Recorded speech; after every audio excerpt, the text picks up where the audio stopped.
Wondering what's going on in Marvel Summer Events Civil War II? Let's take a look at the story so far.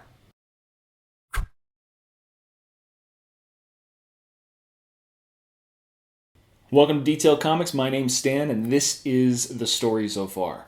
So what we're going to do is we're going to focus on Marvel's big summer blockbuster event, Civil War II, written by Brian Michael Bendis and David Marquez. So what we see is that Civil War II starts off in Civil War II Issue 0. So this is a variant cover. What I'm going to do is I'm going to put the regular cover up into this other graphic over here, and it's really going to be the jumping off point. And it's going to tie into the next issue, which is going to be Civil War II Issue 0. Again, another variant cover.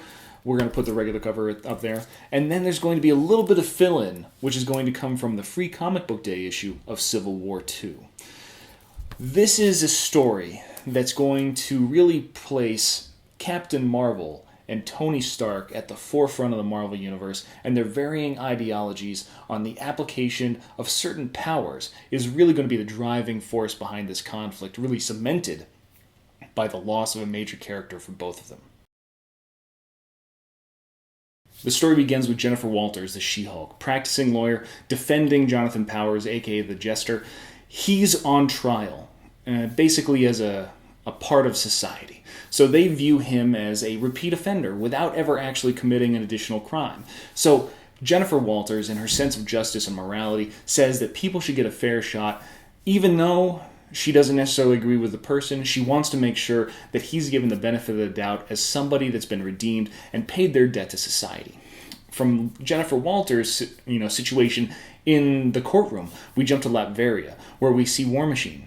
He's breaking up a demonstration, pretty violent actually, and it's really going to give you an idea that we're getting the band together in this issue. He bounces over to the White House. There's a lot of talk about behind-the-scenes moves that are going to put Rhodey into a place of more prominence, even some of the most potentially highest offices in the land. It's going to kind of give you the idea of the moving and shaking of this Marvel's universe. What is laying in store for Rhodey? It's building stakes. It's building a future that's really going to be driving him. Next, we go to Ulysses. Ulysses is just a simple college kid.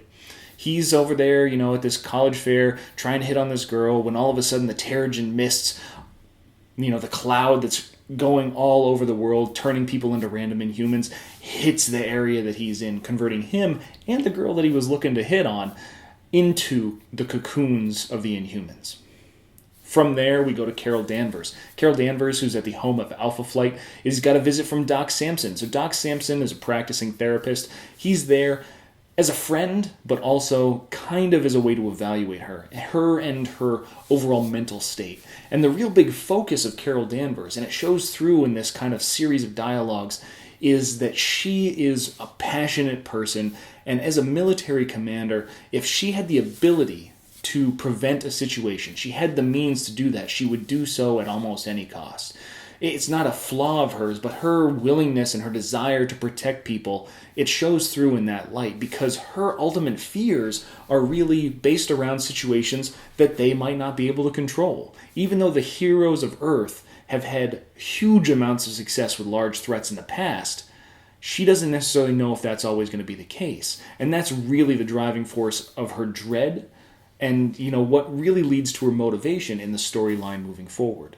Once we leave Carol Danvers and Doc Samson, we go back to Ulysses. So now the news is covering these cocooned Inhumans because they've been in their stasis for a little while, developing their new powers, and what we see is he breaks out. Ulysses breaks out of his cocoon, and he retained all his pretty much human characteristics, so he's not really anything too terribly crazy or abnormal by human standards. However, the person that's in the cocoon next to him, not so lucky. The thing is that with this newfound Inhuman bursting out and causing this panic and terror in him, we see Ulysses access his powers for the first time, leading to this vision of apocalypse, this dire circumstance for the entirety of the planet. And that's where Civil War Issue 0 ends, and leads directly into Civil War Issue 1.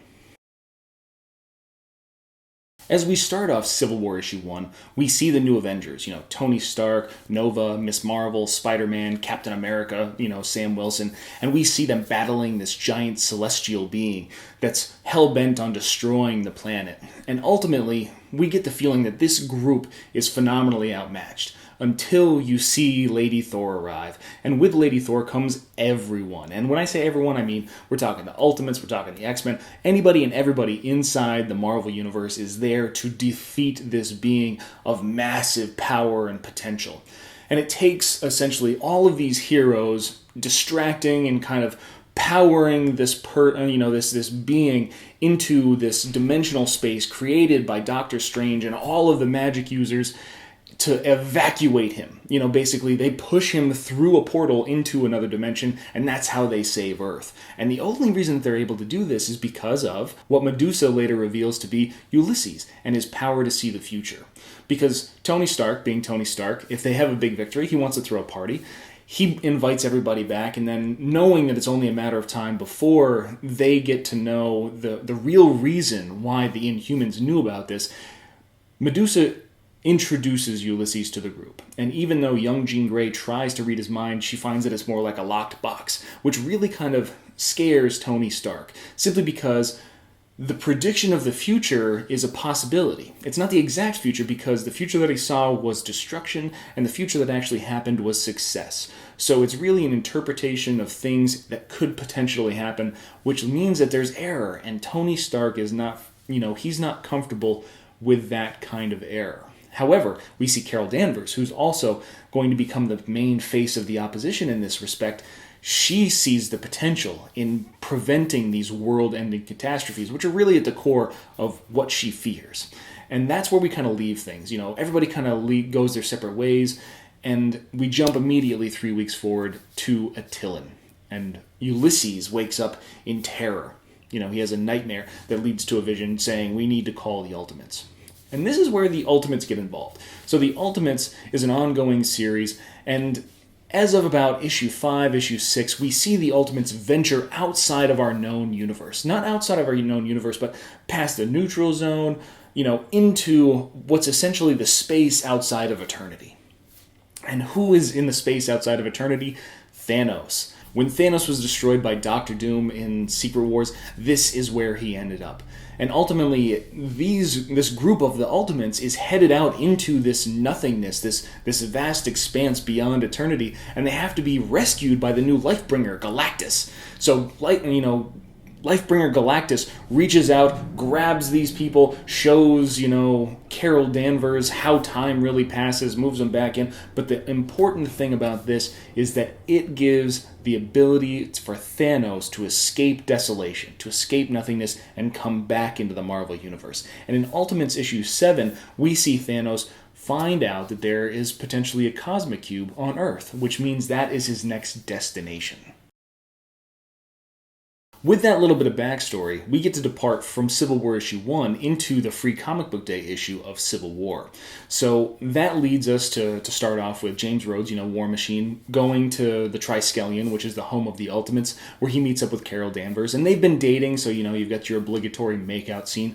But then all of a sudden the Inhumans arrive. And with the Inhumans' arrival, we get a prediction of the coming of Thanos. And that is the warning, that is the attack, and it's very close. There's not enough time to prepare a full-scale attack. So we see a ragtag group kind of composed of Alpha Flight or A-Force, the Human Torch is there, the Ultimates are there, and they have to take on Thanos in the prescribed space where Ulysses predicted that he would be. However, this is where we see things go wrong. Medusa tries to restrain Thanos, but ultimately ends up getting thrown into War Machine. War Machine, having probably packed the most deadly munitions that he possibly can, goes and he's shooting at Thanos, and then all of a sudden it hits She-Hulk, and because it hits She-Hulk, Rhodey's like all distraught, and he's just like, no, and then all of a sudden Thanos comes out of left field and just absolutely destroys James Rhodes' War Machine.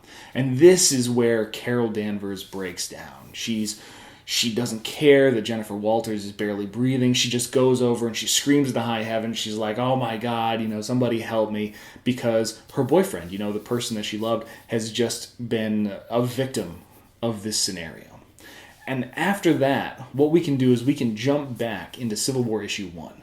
And we see that Mary Jane has notified Tony Stark of James Rhodes. This is where he takes off and he goes to the Triskelion himself. He sees the devastation. He sees this situation. He learns of why it happened. And ultimately, we end the book with the idea that Tony Stark is holding Carol Danvers personally responsible for the devastation and the loss of his best friend. She's also feeling responsible for the loss of her boyfriend, a love of her life. However, she believes that Rhodey, as a good soldier, went into the battle knowing what was going to be going on, and that he would have done the same thing again, because the need to protect people and with the tools at hand is a fundamental core of their beliefs. Whereas Tony is looking at it more of like, if they hadn't tampered with the future or the idea of the future, he would still be alive. And this is where we set up our fundamental discourse, the fundamental conflict for the remaining books. So this is book 1 of 7, so that means that there's going to be 6 more issues, and we're going to see how the story develops over that time. But as of right now, that's the story so far. Thanks for watching, everybody. If you like what you see, hit the like button down below. Don't forget to subscribe if you want more news regarding comic books, comic book movies, comic book TV shows, and anything and everything inside the world of comics.